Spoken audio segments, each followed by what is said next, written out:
नमस्कार विद्यार्थी मित्रांनो. आज आपण पाहणार आहोत महाराष्ट्रातील खाद्य विभाग भरतीची संपूर्ण माहिती. सरकारी नोकरीची संधी मिळवण्यासाठी ही भरती तुमच्यासाठी सुवर्ण संधी आहे. भारतीय खाद्य विभाग भारतीय खाद्य महामंडळ यामध्ये मोठ्या प्रमाणावरती भरती सुरू झालेली आहे. इथे जवळपास 35,560 पदांवरती मेगा भरती सुरू झालेली आहे. यासाठीची अधिकृत घोषणा झालेली आहे. याबद्दलची अधिक माहिती आपण या व्हिडिओमध्ये जाणून घेणार आहोत की यासाठी कोणकोणती पदं आहेत, त्याचं शैक्षणिक पात्रता काय आहे, ऑनलाईन अर्ज कशा पद्धतीनं भरायचा आहे, कोणत्या साईटवरती जाऊन अर्ज करायचा आहे, त्याबद्दलची माहिती आपण ह्या व्हिडिओमध्ये घेणारच आहोत. तत्पूर्वी तुम्ही आमच्या व्हिडिओला लाईक करा, चॅनलला सबस्क्राईब करा आणि सर्वात महत्त्वाचं म्हणजे व्हिडिओ शेवटपर्यंत पहा, जेणेकरून तुम्हाला या भारतीय खाद्य महामंडळासाठीची संपूर्ण माहिती मिळेल. त्याचबरोबर व्हिडिओ जास्तीत जास्त शेअर करा, जेणेकरून एखाद्या गरजू व्यक्तीपर्यंत हा व्हिडिओ पोहोचल्यानंतर त्यालाही त्याच्या करिअरच्या संधी उपलब्ध होतील. चला तर मग आपण आपल्या भारतीय खाद्य महामंडळ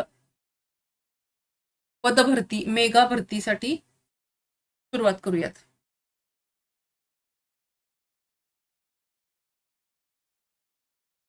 भारतीय खाद्य निगम FCI ने वर्ष 2026 मध्ये बंपर भरतीची घोषणा केलेली आहे. यावेळी सुमारे 35,560 पदांवर भरती होणार असून 10वी, 12वी आणि पदवीधर उमेदवार इथे अर्ज करू शकतात. ही भरती संपूर्ण भारतभर होणार असून महाराष्ट्रातील उमेदवारांसाठी ही मोठी संधी उपलब्ध झालेली आहे. भरतीचे मुख्य मुद्दे असे आहेत. संस्था, या संस्थेचं नाव आहे भारतीय खाद्य निगम फूड कॉर्पोरेशन ऑफ इंडिया म्हणजेच FCI. एकूण पदं आहेत अंदाजे 35,560. काही स्रोतानुसार 18,652 पेक्षा जास्त पदं भरली जाणार आहेत. भारतातच नव्हे तर महाराष्ट्रामध्ये सुद्धा, म्हणजे महाराष्ट्रातील उमेदवारांना सुद्धा या नोकरीचा लाभ मिळू शकतो. त्यासाठी तयारी करणं आवश्यक आहे.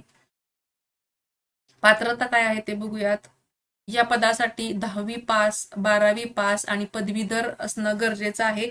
वेगवेगळी पदं आहेत, त्या पदानुसार तुमचं शैक्षणिक पात्रता असणार आहे आणि शैक्षणिक पात्रतेनुसारच तुम्ही त्या पदासाठी अर्ज करू शकता. अर्ज कोण करू शकतो तर पुरुष आणि महिला उमेदवार दोघेही अर्ज करू शकतात. भरती क्षेत्र आहे संपूर्ण भारत. महाराष्ट्रातील उमेदवार यासाठी पात्र आहेत.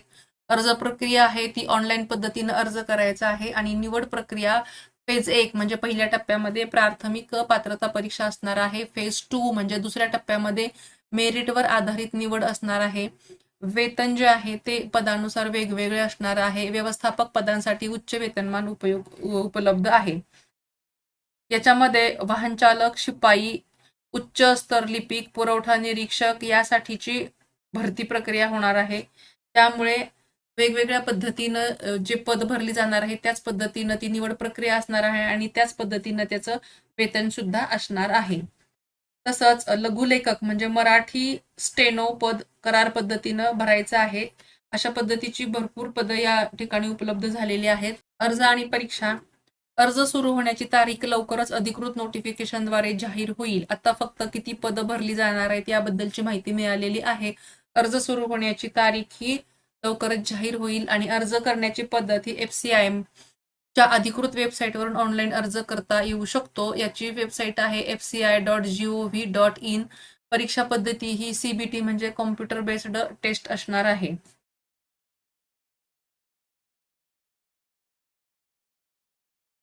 अर्ज हा FCIच्या अधिकृत वेबसाईटवरूनच भरायचा आहे. तिथे नोटिफिकेशन येणारच आहे. महत्वाची सूचना अशी आहे की फसवणूक टाळा. भरती संदर्भातील खोटी जाहिरात, बनावट वेबसाईट किंवा एजंट यांच्यापासून सावध राहा. अर्ज फक्त FCIच्या अधिकृत वेबसाईटवरूनच करा. दस्तऐवज म्हणजे शैक्षणिक प्रमाणपत्र, ओळखपत्र, जात प्रमाणपत्र जर लागू असेल तर तयार ठेवा. जेव्हा आपण ऑनलाईन पद्धतीने अर्ज भरणार आहोत त्यावेळेला आपल्याजवळ आपली शैक्षणिक प्रमाणपत्र म्हणजे 10वी 12वीचे मार्कलिस्ट आणि सर्टिफिकेट्स किंवा पदवी असेल तर पदवीधरचं मार्कलिस्ट आणि सर्टिफिकेट्स स्कॅन करून सोबत ठेवायचं आहे. त्याचबरोबर जातीचा दाखला, नॉन क्रिमिलियर एज, नॅशनॅलिटी, डोमासाईल या पद्धतीचे जे डॉक्युमेंट्स आहेत ते आपल्यासोबत स्कॅन करून ठेवायचे आहेत. फोटो आणि सही सुद्धा स्कॅन करायचा आहे, जेणेकरून आपण जेव्हा अर्ज भरणार आहोत त्यावेळेला पहिल्या टप्प्यामध्येच आपला अर्ज भरला जाईल. बऱ्याचदा असं होतं की आपण अर्ज करायला सुरुवात करतो आणि आपल्यासोबत कागदपत्र नसतात. मग ज्या वेळेला विचारलं जातं तेव्हा ऑप्शन आला की आपण मग ते कागदपत्र शोधतो आणि मग ते प्रक्रिया होईपर्यंत अर्ज भरायला तो टाइम आउट होऊन जातो आणि पुन्हा आपल्याला पहिल्यापासून सुरुवात करावी लागते. एरर येत राहतात. हे टाळण्यासाठी आपण आधीपासूनच तयारीत असणं गरजेचं आहे. आपली सर्व कागदपत्र स्कॅन करून ठेवायची आहेत आणि मग त्या त्या ठिकाणी तिथे कागदपत्र भरायची आहेत. सुरुवातीच्या ह्याच्यामध्ये आपली प्राथमिक माहिती म्हणजे आपलं नाव, जन्मतारीख, वडिलांचं नाव, पत्ता इत्यादी बाबतची माहिती असेल ती भरायची. त्यानंतर आपली शैक्षणिक पात्रता भरायची आहे. कागदपत्र अपलोड करायचे आहेत आणि त्यानंतर तुमचं फी साठीचा ऑप्शन येईल. त्यावेळेला ऑनलाईन पद्धतीनं फी भरायची आहे. ते त्यावेळी त्या ठिकाणी सांगितलं जाईल. वयोमर्यादा ही त्या पदानुसार वेगवेगळी असणार आहे. मागील भरतीनुसार 18 ते 28 वर्ष आणि आरक्षणानुसार म्हणजे त्या कास्टनुसार SC, ST आणि PWD साठी त्या पद्धतीचं आरक्षण होतं. OBC साठी त्या पद्धतीचं आपापल्या कास्टनुसार आरक्षण ठेवलेलं आहे.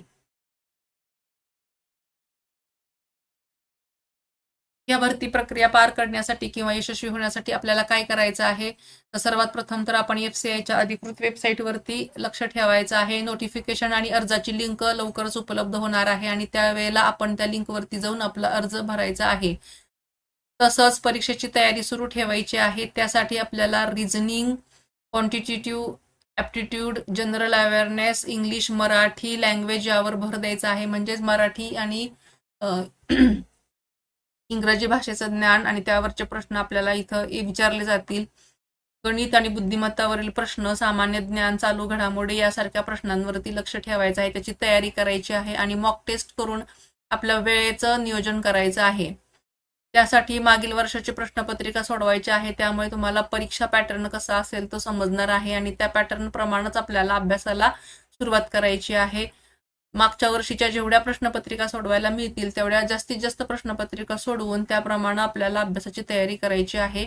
जेणेकरून परीक्षा पॅटर्न समजला तर आपल्याला बऱ्याचशाच गोष्टी सोप्या होतात आणि परीक्षेच्या वेळेला कोणत्याही प्रकारचं दडपण येत नाही. त्यासाठी पूर्वतयारी करणं, एक एक पाऊल रोज ठेवणं आणि त्या पद्धतीनं आपल्या परीक्षेकडं सकारात्मक दृष्टीनं पाहणं गरजेचं आहे. आपल्या वेळेचं नियोजन करण्यासाठी प्रत्येक विषयासाठी ठराविक वेळ देऊन रोजच्या रोज त्याचा सराव करणं आवश्यक आहे. मॉक टेस्ट देणं गरजेचं आहे. अशा पद्धतीनं जर तयारी केली तर नक्कीच यश आपल्याला मिळून जाणार आहे. विद्यार्थी मित्रांनो, तुम्ही हा व्हिडिओ शेवटपर्यंत पाहिलात त्याबद्दल धन्यवाद. तसंच हा व्हिडिओ तुमच्या मित्रमैत्रिणी आणि नातेवाईक यांच्यापर्यंत जास्तीत जास्त प्रमाणात शेअर करा. ही मेगा भरती आहे आणि यामध्ये भरपूर पद असल्यामुळं आपला नंबर नक्कीच लागणार आहे. आपण त्यासाठी आतापासूनच तयारीला लागायचं आहे. Thank you for watching and subscribe.